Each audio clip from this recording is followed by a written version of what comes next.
I'm so excited to be with you guys today. It's nice to be in front of Aggies. I actually recently found out I can't wear my Aggie ring anymore, which is devastating to me. I'm allergic to gold. Who would have known?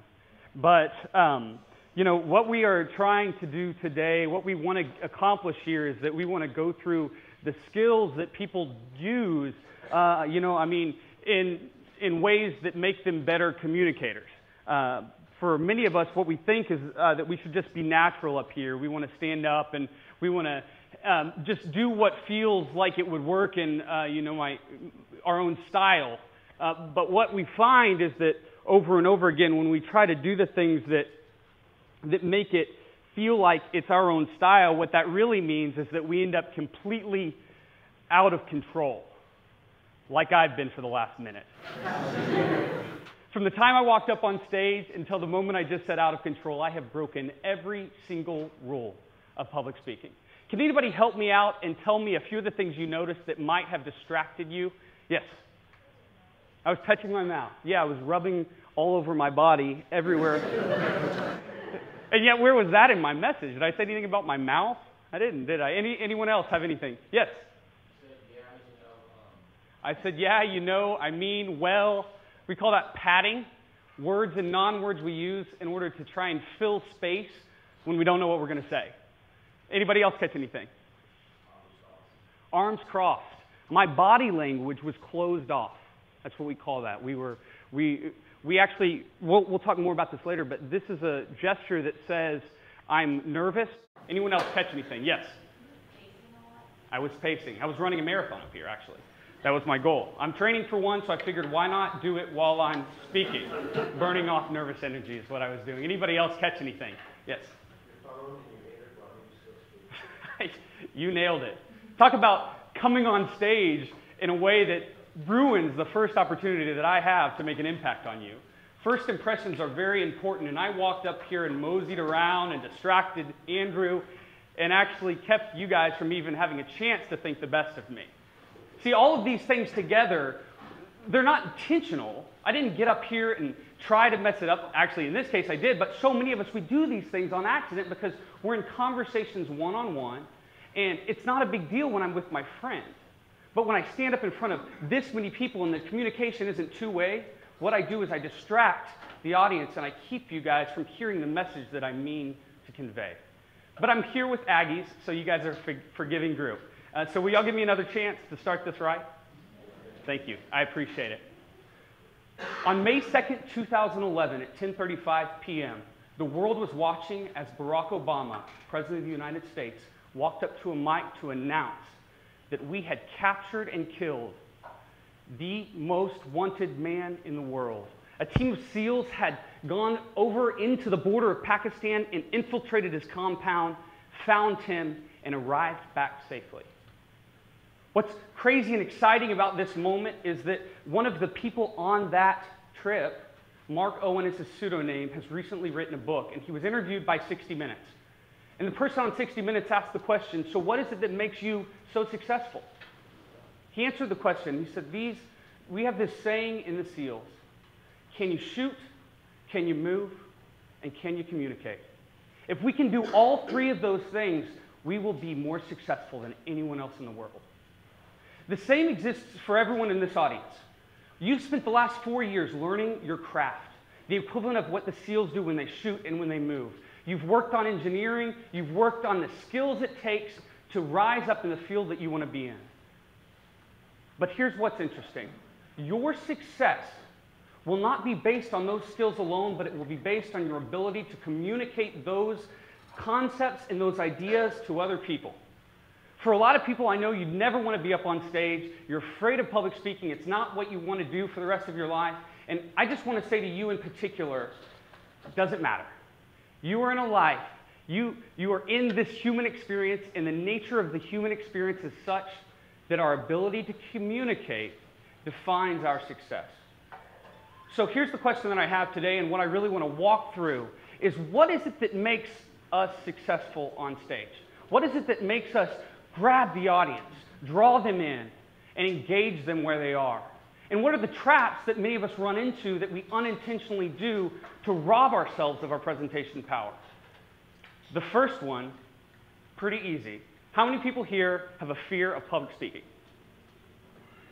And of the people that aren't raising their hand, half of them are so afraid they don't want to raise their hand. Let's be honest. Can somebody help me out? When you think about what makes you have anxiety in public speaking, what are some of the things that give you that anxiousness? I'm looking for answers. Anybody? Wow. Yes.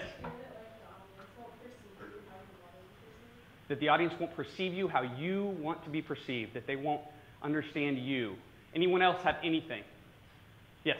Like an internship setting, not being able to answer a question that you're asking something technical or something. Right, that you're not going to actually know the answer. You're going to forget the answer. You won't know what you're talking about.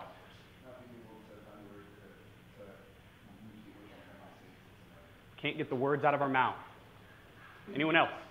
Not everyone's going to agree. That's true. Yeah, there could be disagreement in the audience. People won't like us because of the fact that they don't agree with what we have to say. Yes?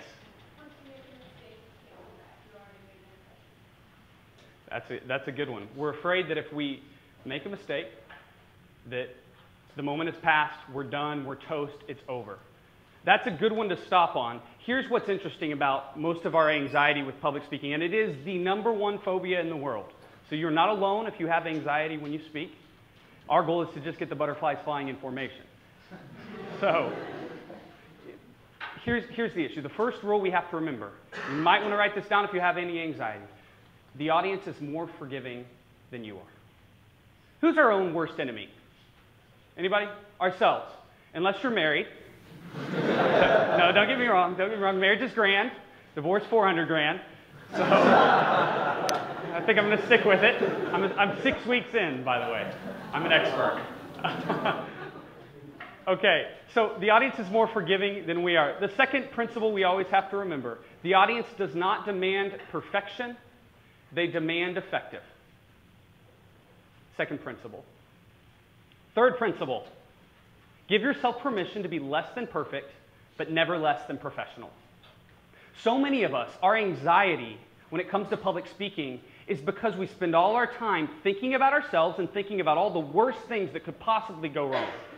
What's really sad about that is that when we actually relive those ideas in our head, we're experiencing all the visceral reactions of worst case scenarios. When we actually get up on stage and we forget our lines, the audience understands. You guys understood earlier when I forgot something, and you let it go. Not a big deal at all, but for us, we feel the weight of worst possible scenario. What's the solution? Stop thinking about ourselves and start thinking about the audience. So the point of me walking up and speaking is not for me to make sure I get everything right. It's for me to give something to you guys. Anytime we walk up and speak, our goal is to say, what can I offer this audience that could help them be more successful moving forward? And when we stop thinking about ourselves, we end up finding the anxiety shoots down and our success moves up. Now, what is it? If an audience doesn't demand perfection, what is it that an audience actually is looking for? It's interesting. There's research that shows that it's not real complicated what an audience wants. They want two very specific things from a speaker. They want to know that a speaker is, one, authentic, and they want to know that a speaker is, two, authoritative. Which shouldn't be complicated, and it's the key that we have to think about when we start thinking about a lens through which to view communication. When I get up and speak, am I being authentic? Am I demonstrating behaviors of authenticity? Am I demonstrating behaviors of authority? But we don't intend to mess that up, but all of our bad habits get up on stage and they end up eroding our authenticity and our authority. Let me engage each one of those just a little bit so that we can say, how do we want to go about doing that? Authenticity. Here's the key. Your job as a speaker, as a communicator, whether in small group settings, with your boss, with clients, or in a large group setting, is to make an emotional connection to the audience. Now, let me be clear. I know this is an engineering group. Y'all want to give information, get the facts down, and let the work speak for itself. I'm not saying you got to get upstairs or get up here and start talking about babies and kittens. It's not my goal. What I am saying, though, is that the audience is always asking why. Why should I listen to you now? Why do I care what you have to say? My mind is going 100 directions. I have a lot of things to think about, from home to work to school. Why should I listen to you? And the way we gather that information is by knowing that you care about it. Let me give a few specific principles so that we can talk about how to actually engage the emotions of the audience. And let me say, historically, there was a model for many people in the way that psychologists thought about human brains, that we were rational beings, that we thought about the world rationally, we made objective decisions based on the information we were giving. What we've recently found out is that we're not rational at all. We're emotional beings that use rational thinking to justify our emotions. So we got to hit people where they are. It's called the limbic system of the brain. Really, it kicks out information if we haven't already engaged it. Key, we have to start with an emotional connection. I want to do a drill here. One way to engage people emotionally without having to talk about sob stories. I need every person to pair up with somebody and just kind of slide and look at them. This isn't going to be hard. Just make a reference. Every person. Everyone on this, or everyone that is on their own right side, you're a 1. Everyone that's on the left side of the pair, you're a 2. 1s and 2. Okay, this isn't a complicated drill. It's not complicated, but I need you. I need everyone here. Here's what I need. If you are a 1, you have one simple job. It's only been 7 seconds. I need you to smile as big as you possibly can. Think about what your idiot roommate did yesterday. I don't care. Smile for 7 seconds. You got to stare at the other person. But here's what number 2 is. 2 is, this is what I need from you. Don't smile at all. That's all I need. Shouldn't be hard. You guys are about to graduate. If you can't do this, we're in trouble. Okay? Okay, you got 7 seconds. 7 seconds. Are we all ready? You shouldn't be looking at me. 7 seconds. Ready, set, go.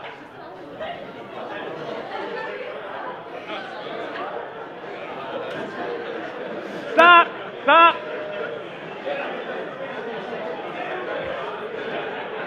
That was a disaster.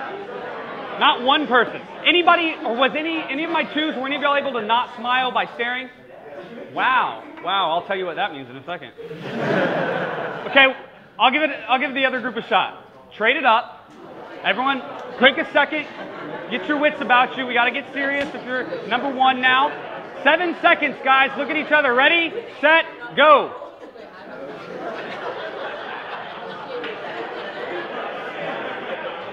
Stop, stop. Wow, that side was worse. Okay, let's bring it in. Was anybody in that group able to keep a serious face? Okay. Interesting, interesting. Researchers say that you have sociopathic tendencies. I'm kidding.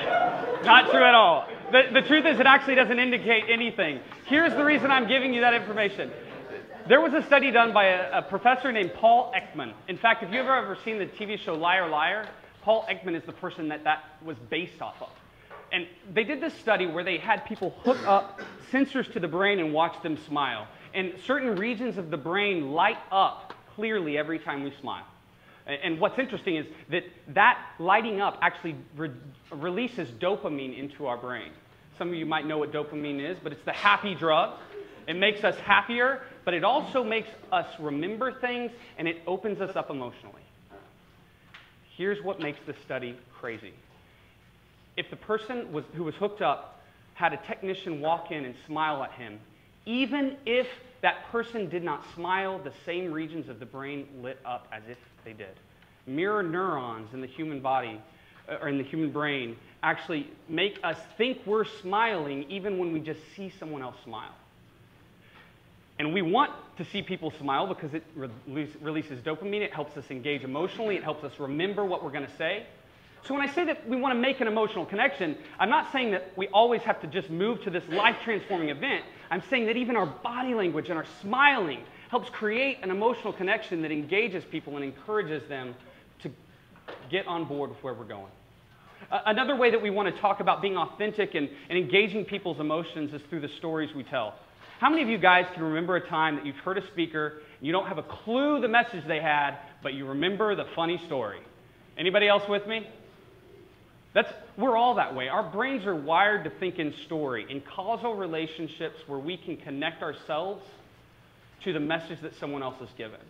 So if you want to make an emotional connection, even if you're giving a message that's about something very specific and technical, helping them understand the story that you see that information through so that they can see that story is the easiest way to get people on board and get them emotionally connected so that they can actually listen and hear and ultimately agree with the message that you're giving.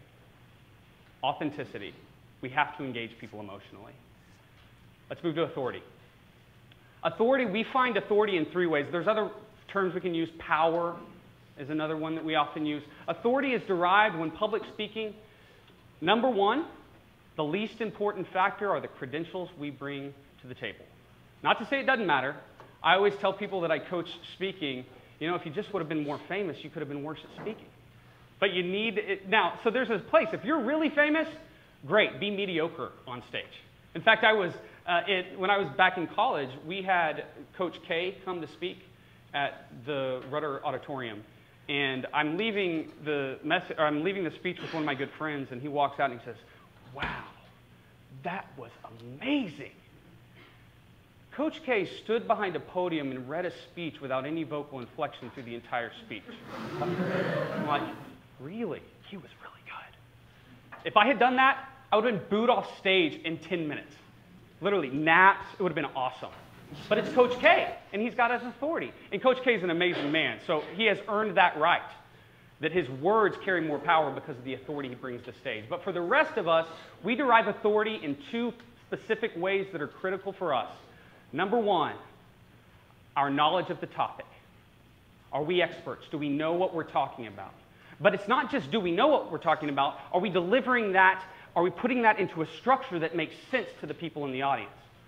One of the big problems that people have when it comes to public speaking is they do what we call the wrong level of abstraction. What that means in English is that if you guys are doing a presentation where I'm in the audience and you don't start with an apple falling on the ground like Newton, then I probably lost you if it came to physics. But if you're speaking to people that are all in your same field, you have the ability to go into more detail and to use the terminology that fits the audience. Not only is it that you have to be at the right level of abstraction, but you have to structure your speech in a way that helps us to understand. Many people lose their audience with unclear thinking. Walk up on stage, we have a ton of information to give, we know what we're going to say, and we're just going to throw it at you. The problem is, you don't know where I'm going. So if I'm not walking you through where I'm going and how it fits together, then odds are you're going to drift off. You won't even know. You could say, oh, he was a good speaker. I don't remember anything about what he said. I was tired that day. When what really's happened is I've just lost you because I haven't been organized in my thinking. I haven't given that information. We have a very, very basic thing that we tell our speakers all the time. We tell them you tell the audience what you're going to tell them, you tell them, and then you tell them what you told them. It's that simple. We're going to keep it organized. Keep it simple, stupid, right? KISS. So that's authority. That's the second reason. Then the third reason, which is the number one way that we derive authority from a speaker, the audience perception of your own self-perception. Let me put it to you a different way. If you don't believe in yourself, why should I believe in you? If you don't act like you know what you're talking about, if you don't have confidence when you walk up on stage, why would I, who know very little about you, think that I would have a reason to have confidence in you? Now, we're going to go through individual skills that can demonstrate authority and authenticity.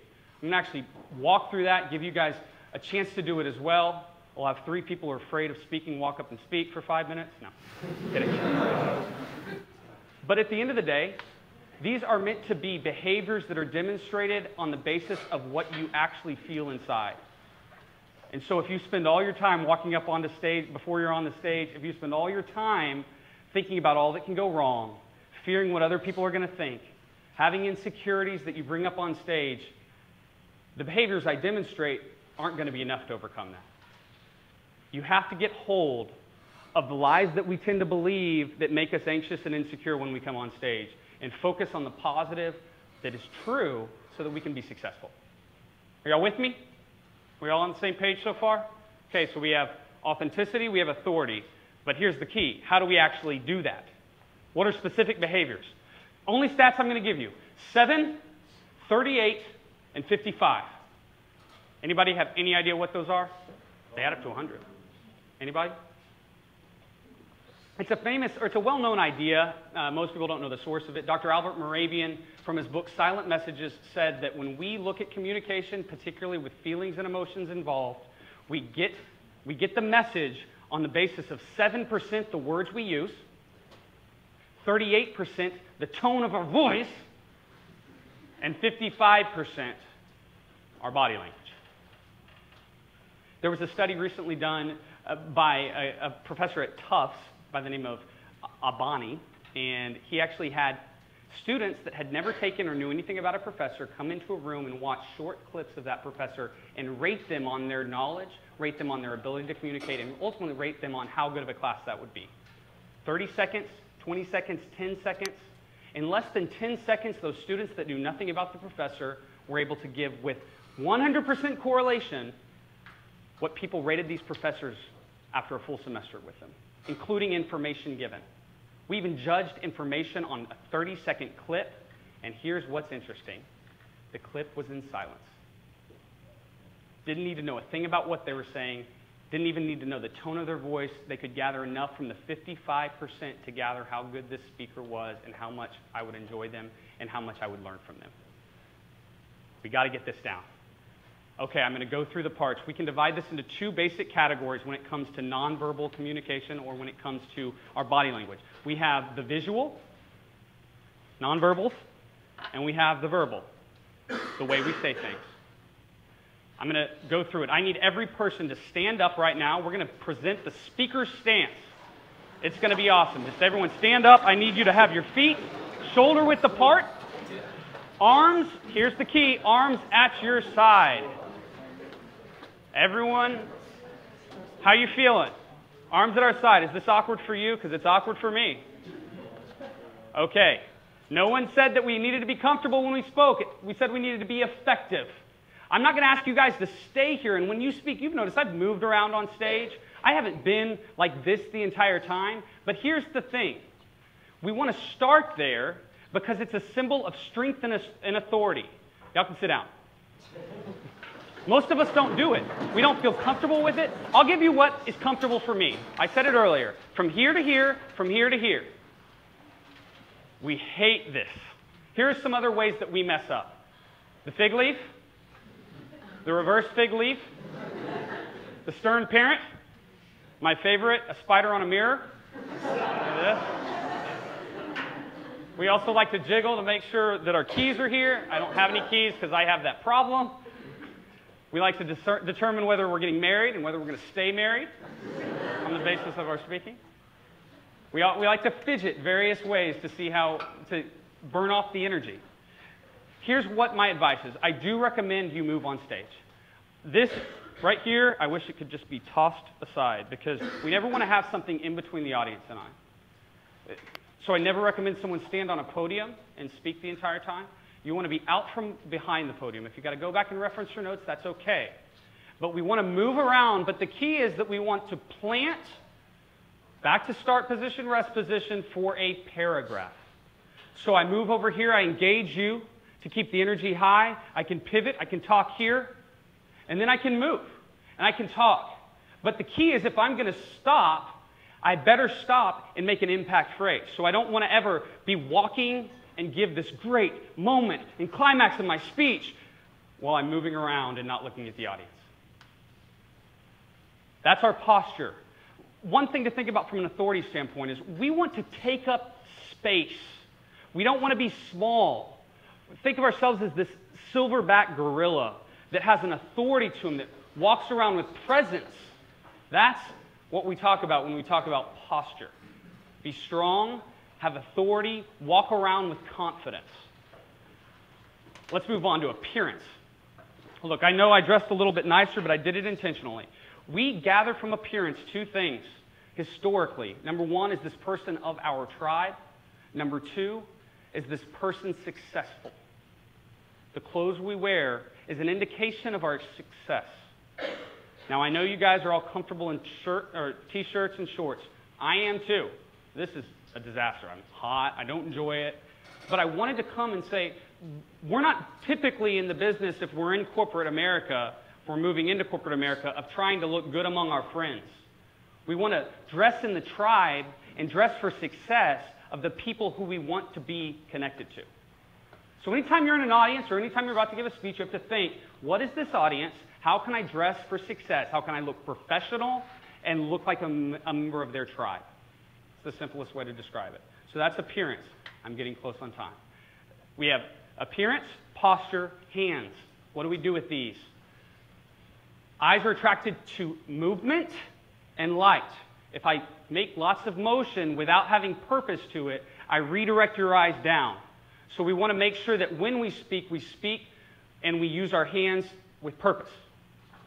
It's the simplest way. We also want to expand our comfort zone. We don't want to stay close. So we speak and we can move our hands. It keeps the energy high, but we only want to do it when we're trying to actually grow and contribute to the meaning of what our phrase is. Last thing I'm going to go through, and that's our voice. This is the verbal side. We've already hit facial expressions. You need to learn to smile, show it on your face when you're excited. Voice, that's volume, pitch, and pacing. Simplest explanation. It should be more expansive than you want it to be. When you hear me speak, you're going to hear me talk all the way up here. If I sang that high, it would be embarrassing. So all the way down here. I want to speak fast when I'm trying to get the energy up. And then if I'm coming to my main point, I'm going to slow it down. I didn't say anything there, but yet I grabbed you. See? It's the easiest way. But for most of us, what we do is we stay at the same pace and we stay in the same pitch. And it's weird that no one cares or listens to anything we have to say. Speed it up, slow it down, get louder. Mark Twain once said, if you want people to listen, whisper. So we bring people in, it pushes them to the edge of their seat. We want to expand this. Easiest way to do it is you've got to practice. It's not easy. Just got to practice.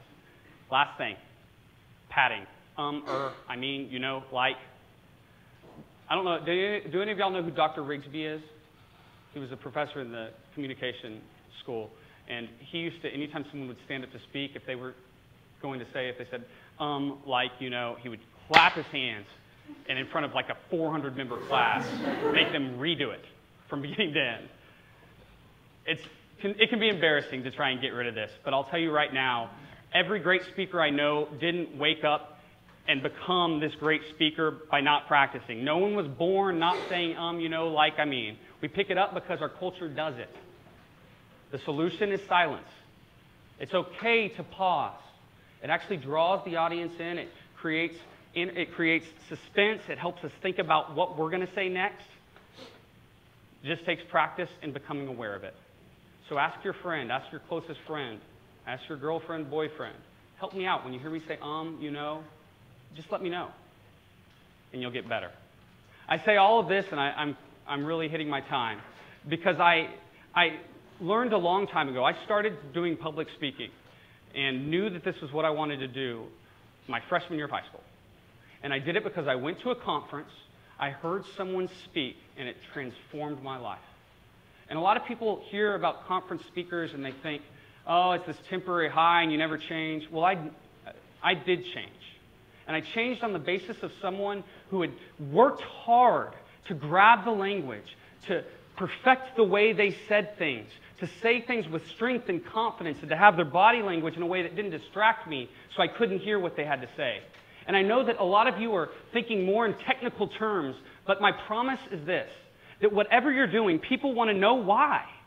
But if you don't give them that information, if you don't tell the stories well, if you don't give them the emotional connection, if you don't say it in a way that demonstrates authority and authenticity, you rob yourself of the chance to make an impact. I guarantee you every person here is doing engineering because of some reason that it draws at their inner, at who they are. It says this is who I want to be, and I know the money's good, but that's not enough. So I'm here today to say you guys can do it. It is worth the energy. If you want to be excellent in engineering, it has to include being excellent in communicating. Thank you guys.